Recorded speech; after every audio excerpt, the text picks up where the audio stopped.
कि कविनगर रामलीला समिति ने रामलीला मंचन को लेकर और कविनगर के रामलीला मैदान में लगने वाले मेले को लेकर क्या तैयारियां की? रामलीला महोत्सव 2025 18 तारीख से शुरू है और 5 तारीख तक चलेगा। जो हमारी तैयारियां पूर्ववत होती है उसमें कुछ ना कुछ हम नया लाते हैं और नया सुधार करते हैं। कुछ ना कुछ स्टॉल नए आए हैं और इस बार आपको कुछ नए स्टॉल भी देखने को मिलेंगे और कुछ नए झूले भी देखने को मिलेंगे। और जो हमारी आतिशबाजी और ड्रोन शो और उदयपुर के जो कलाकार आ रहे हैं, जो इंडिया गॉट टैलेंट से हैं, उनका भी परफॉर्मेंस यहाँ पर होगा। जहाँ 3 घंटे की रामलीला की बात है तो वो पिछले साल की तरह इस साल भी हमने मंडली चेंज कर दी है। नया ग्रुप आ रहा है, तो पहले आता था हमारे यहाँ, वो करेगा। जो मंडली आ रही है वो कहाँ से आ रही है? दिल्ली से आ रही है। संस्कृत थिएटर ग्रुप है राजीव गुप्ता का।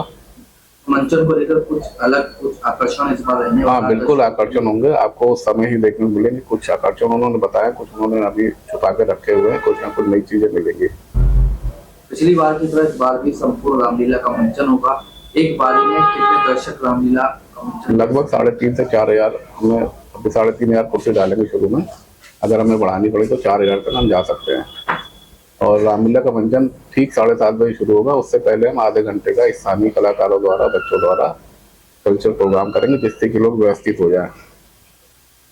और इस बार हमने जो ऑडिटोरियम लुक दिया है तो उसमें ज़्यादा सीढ़ियाँ भी हैं, जिससे कि और अच्छी तरह लोग देख सकें।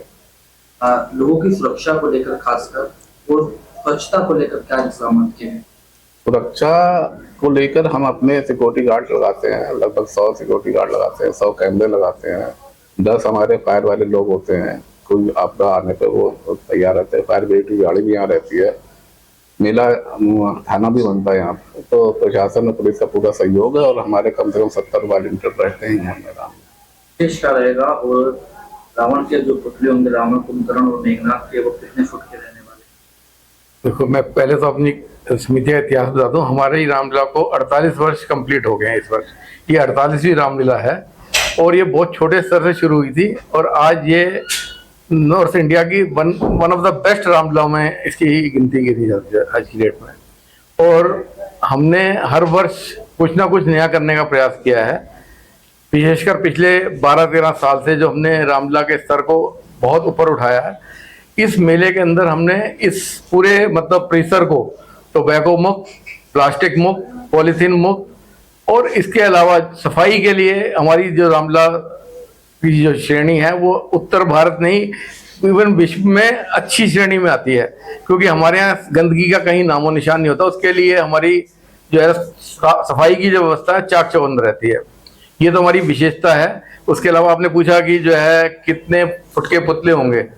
देखो, हमारे मैदान की हमारी कुछ सीमाएं हैं, उसको ध्यान में रखते हुए हम उसको जो पुतले जो होते हैं हमारे 65 फुट, 70 फुट और 75 फुट, इससे बड़े पुतले बन नहीं सकते क्योंकि इतना स्थान ही नहीं है। हरिद्वार के हैं, रावण के पुतलों का दहन कौन करेगा? इंडिया से रावण के पुतलों का दहन हमारे यहाँ जो स्थानीय सांसद हैं वो रावण के पुतले का दहन करते हैं। साथ में उनके विधायक रहते हैं। जो पुलिस कमिश्नर हैं वो कुंभकर्ण के पुतले का करते हैं और मेघनाथ के पुतले का डीएम साहब करते हैं। लोगों के लिए क्या सुविधा रामलीला समिति द्वारा की गई है? जो बड़ी संख्या में कविनगर रामलीला मैदान में, उनके लिए खासकर क्या सुविधा आपकी तरफ से? हमने अपनी तरफ से हर व्यवस्था जो कर सकते हैं हम करते हैं। जो वृद्ध और जो अपाहिज लोग भी आते हैं उनके लिए हम यहाँ पे व्हील चेयर्स, ताकि जो है ना वो भी मेले का आनंद ले सकें। बुजुर्ग लोग आते हैं, वो चल नहीं सकते, तो उनको जो है ना व्हील चेयर के हिसाब से घुमाया जाता है। कुछ गाजियाबाद के अन्य रामलीला है जिन्होंने समय सीमा के दौरान झूलों पर डिस्काउंट रखा है। ऐसी सुविधा कविनगर में भी मिलेगी? ऐसा है कि ना, हमने जो झूलों के रेट हैं गत वर्ष की तुलना में इस बार 25% रेट कम कर दिए हैं। इस बात को ध्यान रखा है कि जो है ना जो भी आम आदमी है वो उसकी रेंज में रहे और वो उस चीज का जो है ना आनंद ले सके झूलों का।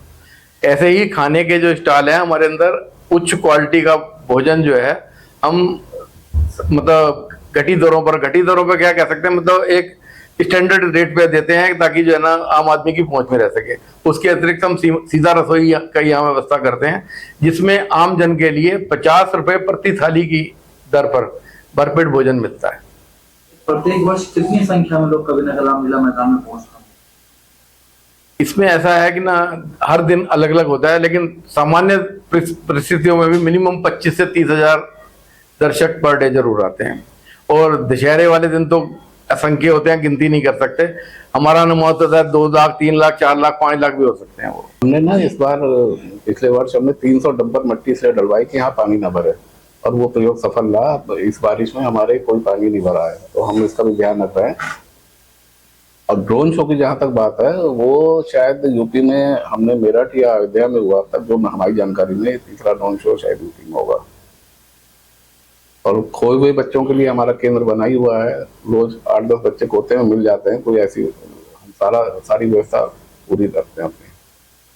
और एक अपील हम और भी करना चाहेंगे सभी लोगों से कि पब्लिक ट्रांसपोर्ट का प्रयोग करें, क्योंकि हमारे पास पार्किंग की व्यवस्था इतनी नहीं है जितने लोग आते हैं। गाजियाबाद का जो विस्तार हुआ है जनसंख्या के रूप में, उस हिसाब से यहाँ की रामलीला, बड़ी बड़ी रामलीला बढ़ी नहीं है। रामलीला लिमिटेड है। और मेले को भी हमने 5:30 बजे शुरू कर दिया है, जिससे कि भीड़ बढ़ जाए। मैं एक चीज और बताना चाह रहा था कि शोभा यात्रा जो है हमारी, वो 18 तारीख को परसों प्रारंभ होगी। लीला का मतलब विधिवत उद्घाटन होगा, और उसमें हमने जो झांकियां सम्मिलित की हैं, उसमें अलग अलग तरीके की झांकियां करी हैं। चाहे वो ऑपरेशन सिंदूर हो, चाहे 4 धाम, जो हमारे 4 विशेष धाम है, जैसे सर बद्रीनाथ, रामेश्वरम, द्वारकाधीश और जगन्नाथपुरी, उनकी झांकियां हमने सम्मिलित की हैं। 4 स्टेट्स की फोक डांसेज की झांकी हमने सम्मिलित की है। इस तरीके से अलग अलग हैं। और सिख गुरुओं के जो बलिदान हैं, उसमें साहेबजादे की झांकी जो है, मतलब जो गुरु गोविंद सिंह के बच्चों का जो बलिदान हुआ था, वो भी झांकी हमने उसमें सम्मिलित की है। शोभा यात्रा कहाँ से प्रारंभ होगी? कहाँ? शोभा यात्रा हमारी प्रारंभ होगी KTB स्कूल के सामने से, और वही कविनगर के पूरे मतलब ब्लॉकों से होती हुई रामलीला मैदान पर संपन्न होगी। उसके बाद अगले दिन हमारा जो है माता की चौकी का कार्यक्रम है, जिसके अंदर राज पारिक कलकत्ता से और राकेश राणा सहारनपुर से मामाई का गुणगान करेंगे। बहुत ही भव्य चौकी होगी। उसके अलावा एक श्याम बाबा का संकीर्तन का कार्यक्रम होता है, जो 5 तारीख को होगा। उसके अंदर 4 तारीख को निकुंज कामरा वृंदावन धाम से, उसके अतिरिक्त आयुष सोमानी जयपुर से, और गाजियाबाद से श्री राधा माधव संकीर्तन मंडल के श्री सलील श्रीवास्तव जी, ये उसमें गुणगान करेंगे। नाटक है 3 तारीख को महिषासुर मर्दनी नाटक होगा, जो संस्कृति थिएटर ग्रुप के कलाकार ही करेंगे। ताजा तरीन खबरों के लिए हमें सब्सक्राइब करें और हमारे बेल आइकन को प्रेस करना ना भूलें।